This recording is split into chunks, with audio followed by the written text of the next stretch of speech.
Hi there chickens, I'm so privileged to have you join me at my altar today for a little bit of a lunar phase 101, just a quick chat about what the moon means to witches in general, what it means to me specifically, and how you can begin to use it in your own practice if you're only just starting out, or if you're not really that equipped with the lunar phases, or you don't feel that much of an affinity with them. Maybe this would be a really good kind of starter video for you as well. The moon is thought to be the same age as the Earth, and the moon acts as the Earth's natural satellite, so we're very kind of like closely linked to the moon, and obviously the moon has an effect on certain things such as harvest yields and tides, that kind of thing. And it was for a long time believed to have an effect on women's cycles as well because of the 28-day association, although there hasn't been that much research to support that specifically, although it's kind of interesting, it's kind of an obvious thing to recognise that people would have kind of associated those two things back in the olden days. The moon has long been documented as having an effect on our emotional well-being, on the way that we behave.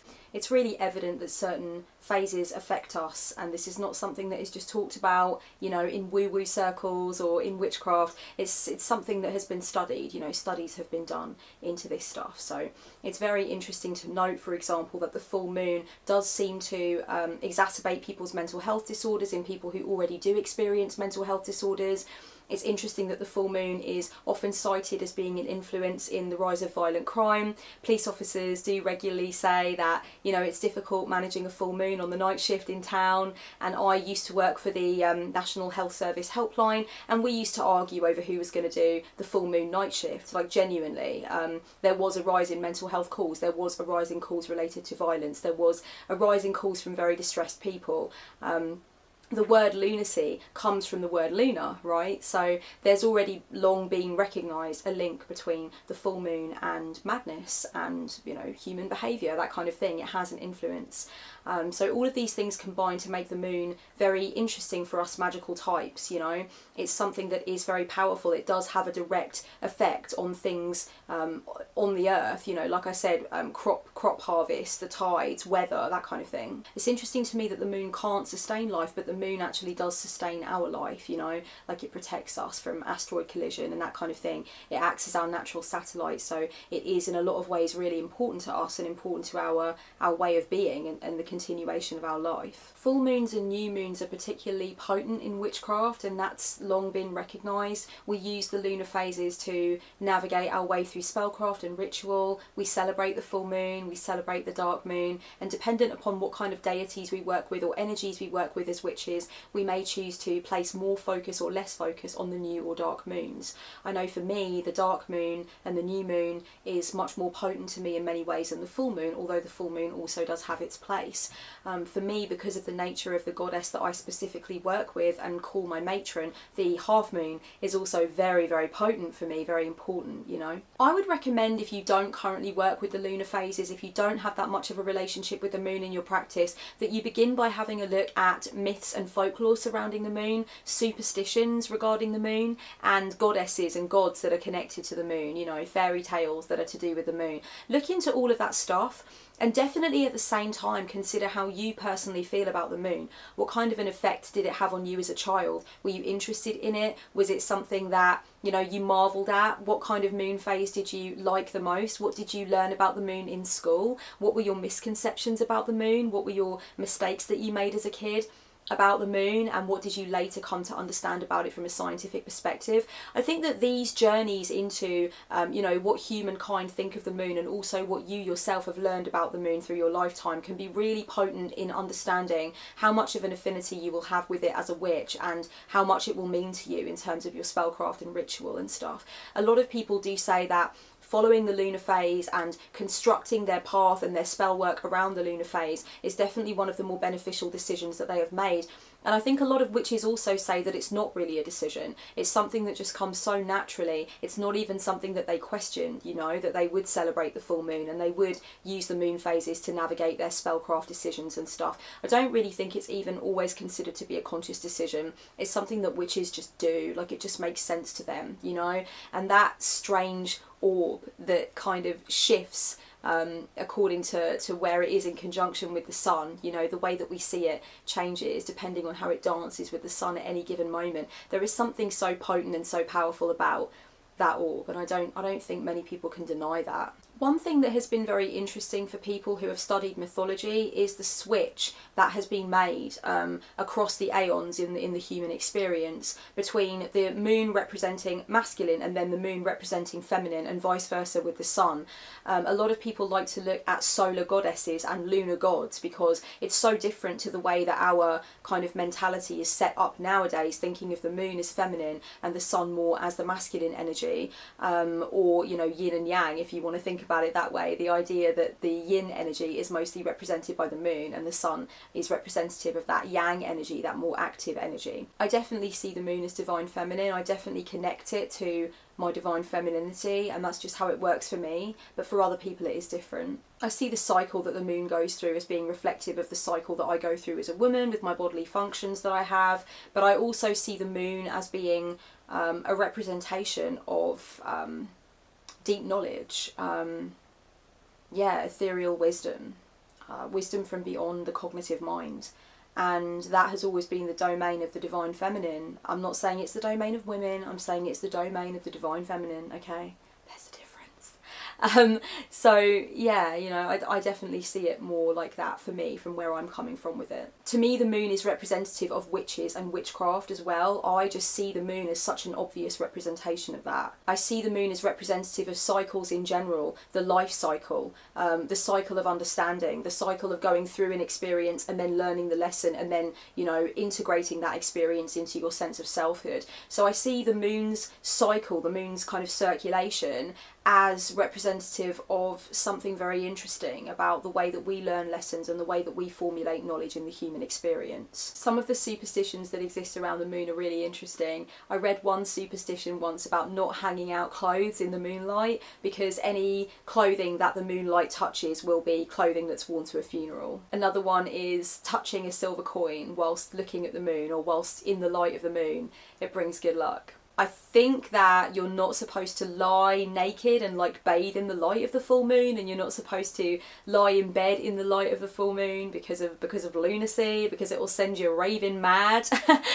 Some of the superstitions are really interesting. For a lot of people, it's interesting to look up their moon sign in astrology. It is believed that the sun sign, which is the one that everybody kind of knows, is more representative of the outward personality, the external characteristics and modes of being that are more obvious to everybody. And then the moon sign is more representative of what goes on under the hood, you know, what is going on under the surface, which might be less available as knowledge to other people, but is really the underlying foundation for the psyche, and also maybe for some of the shadowy stuff as well. So it might be useful to check out your chart and have a look at your moon sign. I just recently learned my moon sign, which I will not be revealing at this point in time, but I'm going to do a video in the future about my experience getting to know my chart and stuff. But learning my moon sign was incredibly illuminating for me, and put a lot of things into place, put a lot of things into perspective. So that might be a really interesting avenue if you want to feel more of an affinity with the moon and think about what it means for you on a psycho-spiritual level. The origin of the moon is still a mystery to us. Some theories pertain that they were once the same planet, and they kind of like pulled apart at one point or another. There's another theory that they're both made out of the same essential components, like Earth and the moon are made out of the same swirling space dust, if you will. There's another theory that the moon was actually pulled towards the force of the Earth, but we don't really know. That these are just hypotheses that it's kind of fun to look at. I'm not sure if any of those hypotheses have more credence than any other. I'm not like balls deep in the science of it or anything, but I think there's something very poetic about these different hypotheses, and I think there's something poetic about considering the relationship between the Earth and the moon, and that to me has created a great affection for me personally for the moon itself. Many witches talk about charging stuff in the light of the full moon, or charging stuff in the light of a supermoon, and that might be something that you want to consider. I personally do make moon water, which is where I leave water all night out by the window or even outside on my roof to charge in the light of the full moon, and then, you know, I do my own little funky thing dealing with it, and it basically becomes moon water. It's charged with the energies not only of the full moon but also of the themes of that particular moon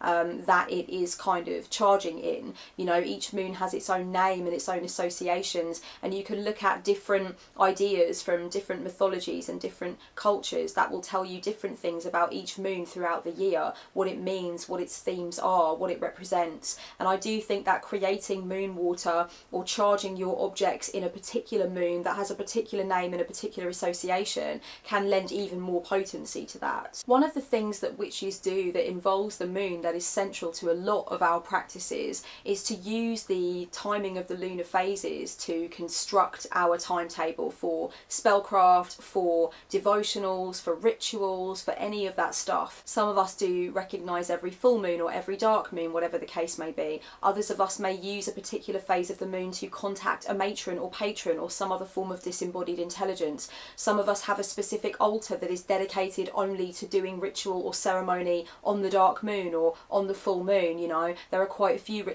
witches who have dark moon altars, and I think that's a really cool idea. It's definitely something that I will consider for the future. A lot of witches do refer to the lunar calendar when they're trying to work out the best time to do spellcraft or ritual or ceremony. So that kind of involves having a handle on what each of the lunar phases means in a kind of like a traditional way, but then also kind of building on top of that and thinking about what each lunar phase means to you. So we begin with the dark moon. The dark moon is considered to be the beginning of one complete lunar phase, and for a lot of people the dark moon is the time of the unconscious. It's the time of shadow and shadow work. It's the time of silence and stillness and secrecy. It's the time of dream work maybe, or astral travel, that kind of thing. For a lot of people the dark moon could be used to bury things that are no longer necessary, or to sit in quiet contemplation and deep meditation. The dark moon, if you look at the themes of the dark moon, if you look at even the way you feel when you say dark moon, you can definitely tap into what different witches might use the dark moon phase for. The dark moon is a very popular time for things like banishing rituals, although the waning moon is definitely also a very popular time for banishing rituals. The dark moon is a very popular time to do deep inner work and to plumb the depths of the psyche. Depending on what kind of witch you are and what your interests are, you will use the dark moon for different things. I see the dark moon as a time for rest and renewal. I also see the dark moon as a really good time to commune with my matron deity, who's a deity of death and the underworld. So for me, that's what the new moon means. I tend to take it easier on the new moon as well, with regard to my external life, whatever I'm doing, you know, in the physical and material world. I tend to take it easier. The waxing crescent is when the moon is less than half lit, so you've got that crescent as it's coming into fullness.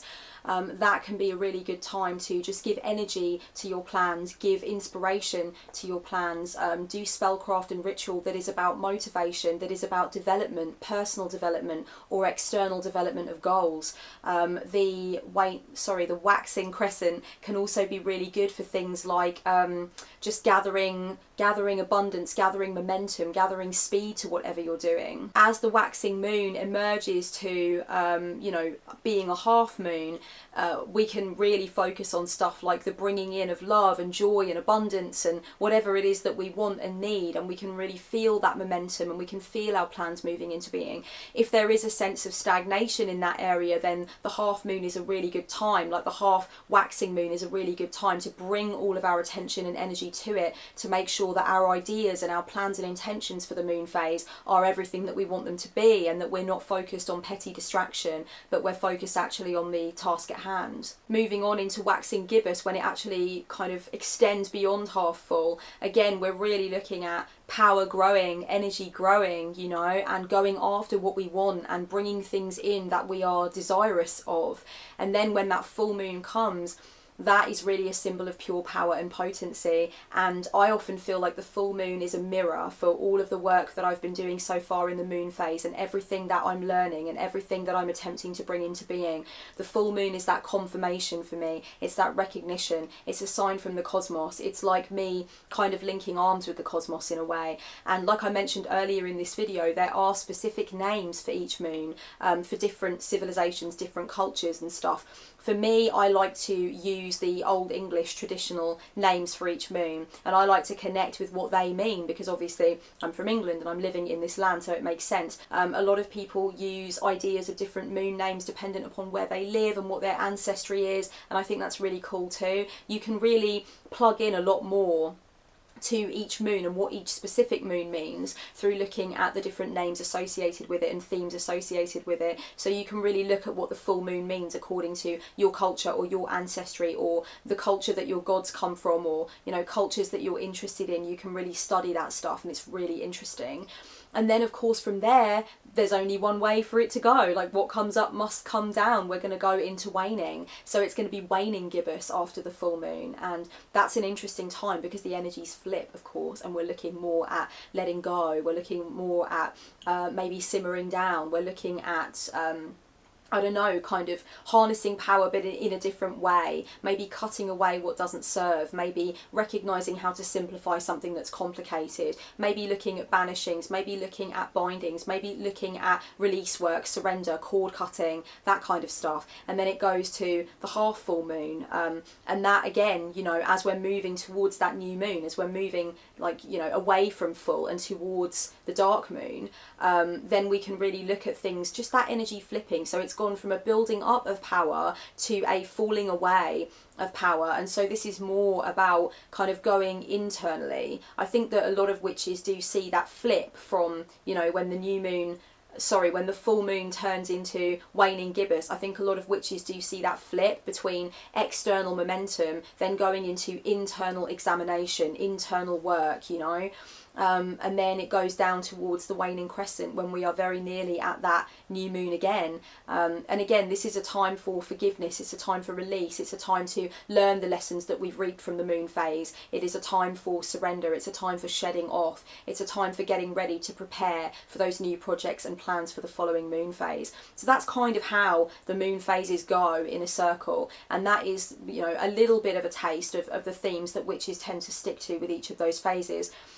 But I really feel like it's so important to go ahead and put your own associations on there. And obviously in explaining the moon phase to you now, like the lunar calendar of one complete phase to you now, I've obviously been putting my own ideas on there, but all witches have their own ideas, and some witches take the moon phases very differently. But that to me is what it tends to mean. And then when we move finally from the waning crescent again into the dark moon, that for me is a very potent time. That's a time for me to rock up and learn the lessons that I've learned from the moon phase, from that complete cycle, moon cycle.